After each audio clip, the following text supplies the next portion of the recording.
SLT Mobitel Home Broadband සමගින් non-stop ගමනකට data බෝවන්. SLT Mobitel Home Broadband සමගින් non-stop ගමනකට data බෝවන්.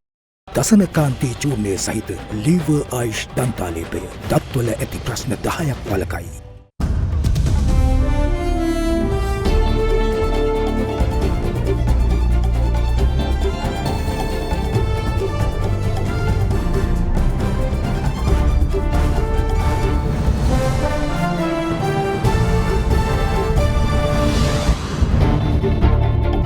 In your headlines tonight, boosting Forex. Cabinet approves proposal to promote migrant worker remittances. Sri Lankan expatriates get concessions to import electric vehicles. Prevent before outbreak. President Ranil Wickremesinghe urges the public to get vaccinated as soon as possible to contain what could be another outbreak.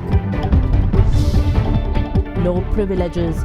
Singapore's foreign minister asserts former Sri Lankan President Gotabaya Rajapaksa not accorded any privileges or immunity in Singapore. All this and much more coming up tonight on First at 9 this Tuesday, the 2nd of August 2022. Vimdiara milliliter CA smart pack එක රුපියල් 85ට දැන් වෙළඳ පොලේ.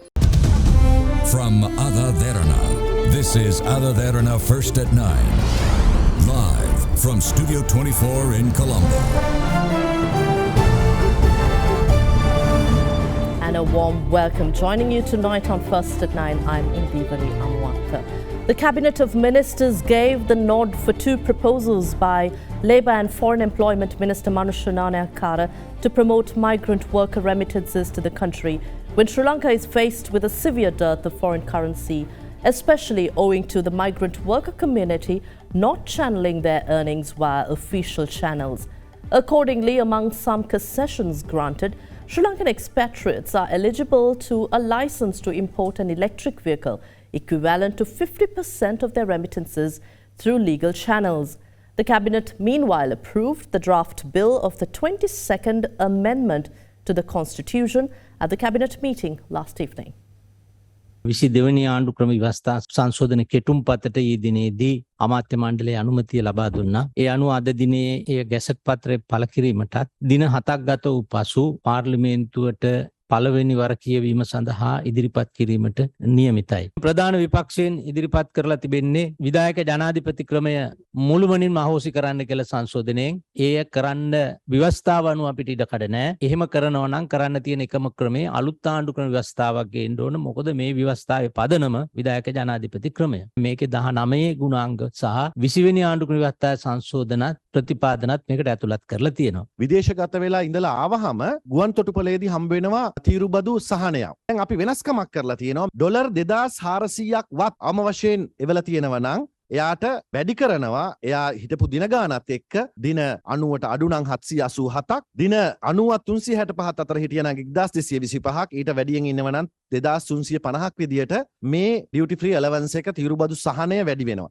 අවම වශයෙන් 24000ක් එවලා තියෙනවා නම් එයාට 120ක් වැඩි වෙලා ඩොලර් 4800කින් වැඩි වෙනවා Tamanට හම්බ වෙන තීරුබදු සහනය. ඊට අමතරව විදේශගත ශ්‍රී ලාංකිකයා වෙනුවෙන්ම මේ විශේෂ පැකේජ් එක හඳුන්වා දීලා තියෙනවා. ඩොලර් 3000ට වඩා කවුරු හරි කෙනෙක් ලංකාවට එවනවා නම් ඒ අයට ඒ එවපු මුදලේ අඩ වටිනාකමකට ඉලෙක්ට්‍රික් මෝටර් සයිකල් එකක් ගන්න අවකාශය ලැබලා දීලා තියෙනවා. යම්කිසි පුද්ගලයෙක් 20000ට වැඩියෙන් ඕන ප්‍රමාණයක් එවලා තියෙනවා නම් යවන ලද මුදලෙන් භාගයක මුදල ඩොලර් 65000ක් දක්වා වාහනයක් ආනයනය කරන්න අවසර දෙනවා. මේකත් විද්‍යුත් වාහනයක් විතරයි. 300ත් 500ත් අතර ධාවන පරාසයක වාහනයක් වෙන්න ඕනි. මේ සඳහා ගෙන්නද්දි සූර්ය බල පද්ධතියක් Taman විසින්ම සකසා ගන්න ඕන. මොකද ජාතික විදුලි බල පද්ධතියෙන් මේ වාහන charge කරන්න දෙන්නේ නැහැ. අවුරුදු 72ක් පැරණි ඛනිජ තෙල් නීතිගත සංස්ථා පනත සංශෝධනය කරන්නත් ඒ වගේම සමස්ත බලශක්ති බිව්වේ ප්‍රතිබිම්බගත කිරීම, වෙනස් කිරීම, සංශෝධනය කිරීම සඳහා බලයලත් කොමිටියක් පත් කරන්න ඊයේ කැබිනට් පත්‍රිකාවක් ඉදිරිපත් කළ කාංචන විජේසේකර අමාත්‍යතුමා කැබිනට් මණ්ඩලයේ මේ කැබිනට් පත්‍රිකාවට අනුමැතිය ලබා දුන්නා. රමේෂ් පත්‍ර අමාත්‍යතුමා කැබිනට් මණ්ඩල පත්‍රිකාවක් ඉදිරිපත් කළා. දේශීය ඇඟලුම් නිෂ්පාදනයට අවශ්‍ය උපාංග ආනයනය කිරීමේදී තීරුබදු සහන ලබා දෙන්න කැබිනට් මණ්ඩලය මේ සුළු හා මධ්‍ය පරිමාණ රෙදිපිලි ඇඟලුම් කර්මාන්තයේ නිරුත් වූ අයට අවශ්‍ය කරන සියලුම උපාංග තීරුබදු රහිතව ලබා ගැනීම සඳහා අවශ්‍ය කැබිනට් අනුමැතිය ලබා දුන්නා. ගරු අග්‍රාමාත්‍යතුමා රාජ්‍ය පරිපාලන ස්වදේශ කටයුතු අමාත්‍යතුමා ලෙස 2022 6/15 වෙනි දින සිට පැවතුන ප්‍රවාහන අමාරුකම් නිසා සිකුරාදා දිනය රජයේ ආයතනවල නිවාඩු දිනයක් ලෙස ප්‍රකාශයට පත් කළා. දැන් මේ අඩියෙන් අඩිය මේ එක් ගැටලුව විසඳන නිසා පොදු ප්‍රවාහනය දැන් ආරම්භ වෙලා තිබෙන බැවින් ඊයේ කැබිනට් මණ්ඩලයට එතුමා යෝජනා කළා සිකුරාදා නිවාඩු දිනය වහාම ක්‍රියාත්මක වෙන පරිදි අවලංගු කරන්න ලබන සතියේ ඉඳන් රජයේ ආයතන සිකුරාදා දිනය වැඩ කරන දිනයක් බවට පත් වෙනවා. Singapore's Minister for Foreign Affairs has said that former President Gotabaya Rajapaksa was not being accorded any privileges or immunity in the city-state. Former President Gotabaya Rajapaksa landed in Singapore on the 14th of July, a day after arriving in the Maldives following mass protests in Colombo. His visit pass was later extended by a further 14 days and is to expire on the 11th of August. In response to a parliamentary question on privileges, immunities and hospitality accorded to former heads of state or heads of government visiting or transiting through Singapore, the Foreign Minister for Singapore, Dr. Vivian Balakrishnan, said in writing that, quote, in general, the Singapore government does not accord privileges, immunity and hospitality to former heads of state or heads of government, unquote. Dr. Vivian Balakrishnan further wrote, quote, consequently, former President Gotabaya Rajapaksa was not accorded any privileges, immunity or hospitality, unquote. Prime Minister Dinesh Gunawardena says government will solve the controversy surrounding the arrival of a Chinese vessel to Sri Lanka in a friendly manner, as both China and India are friendly nations of Sri Lanka.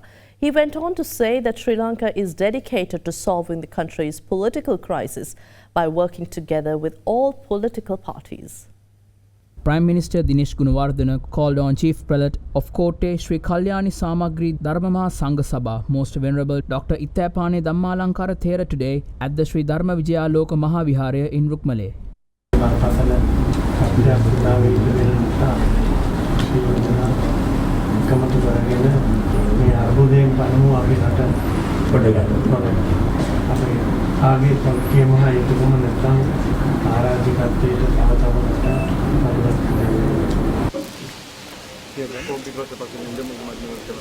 නව ජනාධිපතිතුමා යටතේ සර්වපාක්ෂික ආණ්ඩුවක් ආරම්භ කිරීමේ යෝජනාවලියක් තිබෙනවා. සංවිධාන බලවේගයේ සහ ජාතික නිදහස් පෙරමුණෙන් යෝජනාවලියක් ඉදිරිපත් කළා තියෙනවා. කොහොමද අපි කැපවී සිටින්නේ සියලු පාර්ලිමේන්තුවේ දේශපාලන පක්ෂවලට අපත් සමග අත්වැල් මැදගෙන රටේ මේ මුහුණ දෙන දේශපාලන ආර්ථික අභියෝගයන් ජය ගැනීමට දියත් කරන වැඩසටහනකට හවුල්කාරීත්වය දක්වන්න කියලා. ස්ථාවර බව රටට ගෙනෙන්න අවස්ථයි.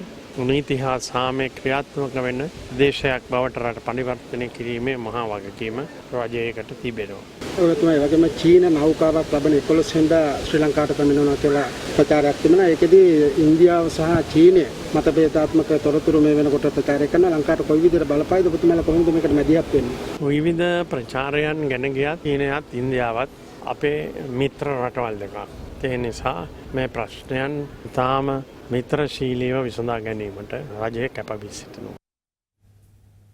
Now, due to a sudden increase in the number of COVID-19 cases in Sri Lanka, President Ranil Wickremesinghe urges the public to get themselves vaccinated as soon as possible to control the spread and to contain what could be another outbreak. In a special statement, he highlighted the need to increase the country's vaccinated population, especially with the third and fourth jab against coronavirus, in order to prevent another wave.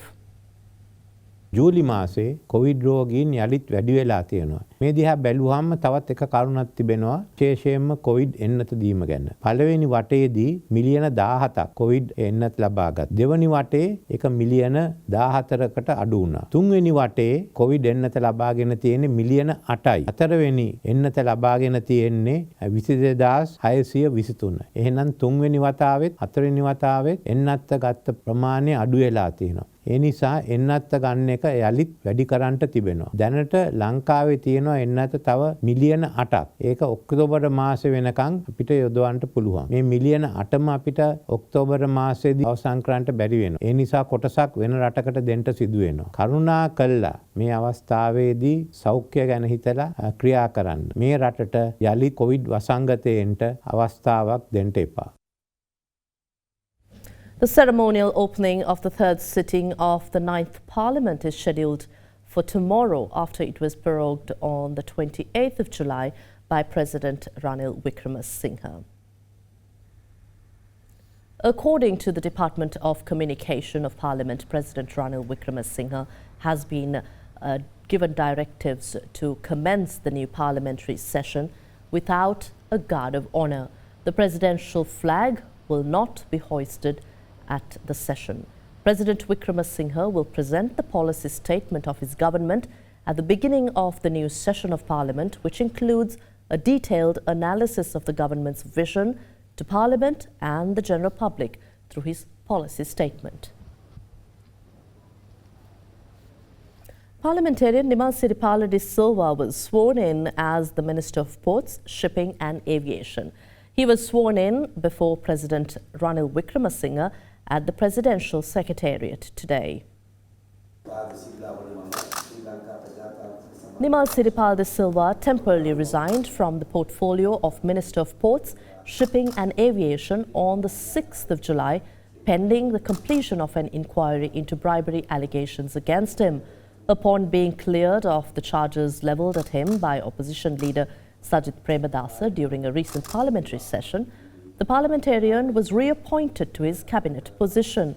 On the 22nd of July, a three-member committee was appointed by President Ranil Wickremesinghe upon the request of the former minister to probe the allegations against him.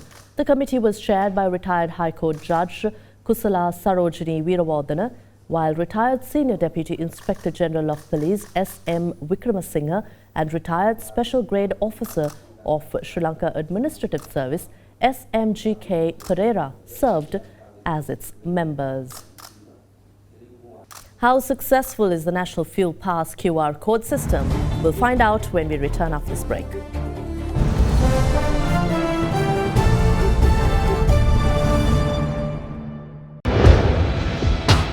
Big 3.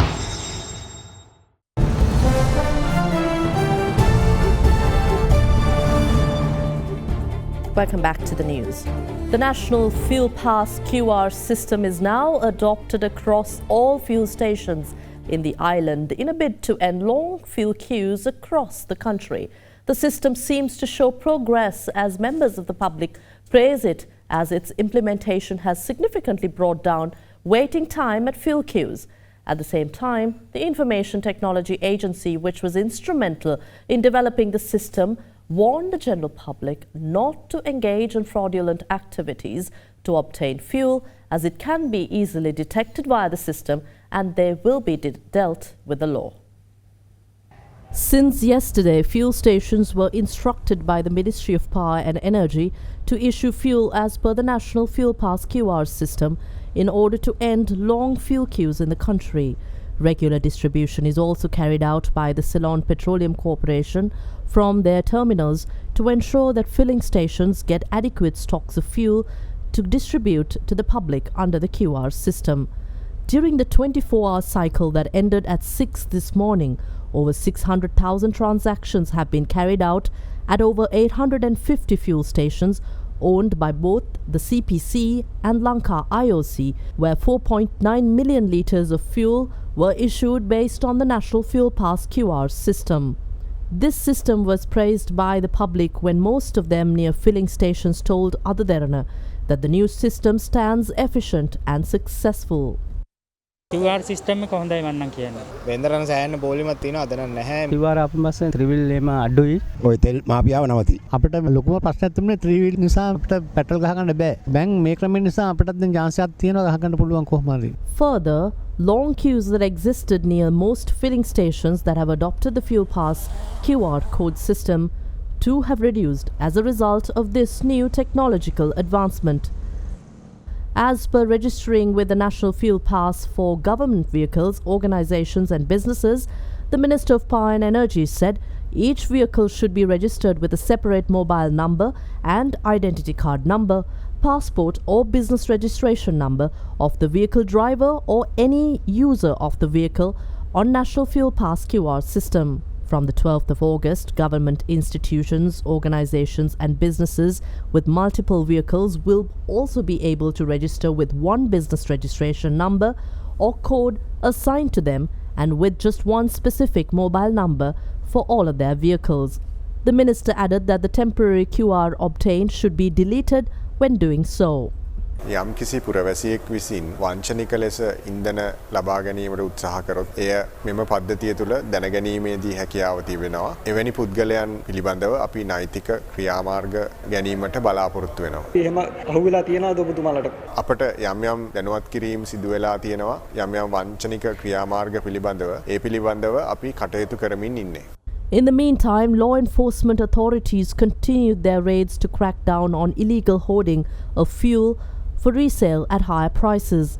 In the Mullaitivu district, a suspect was arrested by police special task force while hoarding 1,050 litres of diesel from the area of Tunnukai. A similar arrest was made in Kattankudi in Batiklo when a suspect was found along with 135 litres of diesel in his possession. In Madirigiriya in the Polonnaruwa district, a suspect who was involved in selling hoarded fuel at black market prices was nabbed by police today with 164 litres of diesel and 40 litres of petrol in his possession.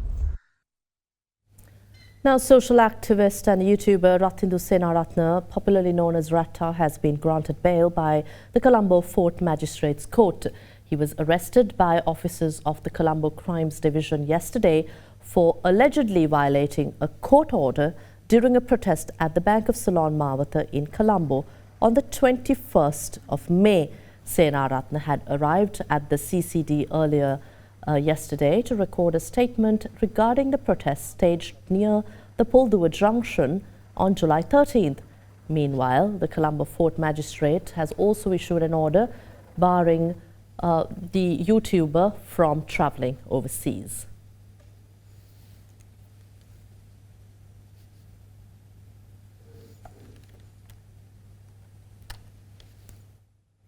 Now, inclement weather that has affected several areas of the country has claimed the lives of 3 persons while 4 others are reported missing. 11,821 people belonging to 2,911 families have been affected so far due to bad weather. Floods have been reported from areas such as Navalapitiya, Ratnapura and Mathura, affecting the daily lives of people in those areas. Speaking on the prevailing inclement weather, Director of Irrigation SPC Sugeswara said that the flood situation is expected to increase in high-lying areas of Nilvala and Kalu river basins if the prevailing rainfall continues. However, he added the flood risk in Kalani river basin is not likely to enhance, and the flood situation in high-lying areas of Mahaveli River Basin has subsided considerably. The Meteorology Department weather forecast for the day said heavy rainfall above 100 millimeters can be expected at areas of Sabaragamu province and in Kandy, Norelia, Kaluthara, Gaul and Mathura districts. Meanwhile, taking the weather situation into account, the National Building Research Organisation issued landslide warnings to several areas of the districts of Gaul, Hambantota, Kandy, Kegaul, Mathura, Mathale, Nuwara Eliya and Ratnapura districts.